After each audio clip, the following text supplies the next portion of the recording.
সম্মানিত সদস্য, প্রখ্যাত শ্রমিক আন্দোলনের কিংবদন্তি নেতা, একজন মুক্তিযোদ্ধা, আমাদের সকলের গর্ব জনাব নজরুল ইসলাম খান, মঞ্চে উপবিষ্ট আমার ডানে এবং বাঁয়ে বিশিষ্ট অতিথিবৃন্দ, আমার সম্মুখে উপস্থিত বিভিন্ন পর্যায়ের রাজনৈতিক নেতৃবৃন্দ এবং সাধারণ দর্শকবৃন্দ, আসসালামু আলাইকুম।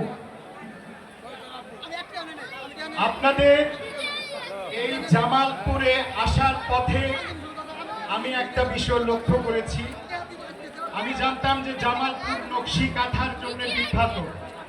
নকশি কাঁথা যেমন সুন্দর হয়, নকশি কাঁথা যেমন গোছানো হয়, আমি ময়মনসিংহ থেকে জামালপুর আসা অবধি পর্যন্ত এ পর্যন্ত যতটুকু পথ দেখেছি, পথের দুধারে দেখেছি অত্যন্ত পরিষ্কার পরিচ্ছন্ন।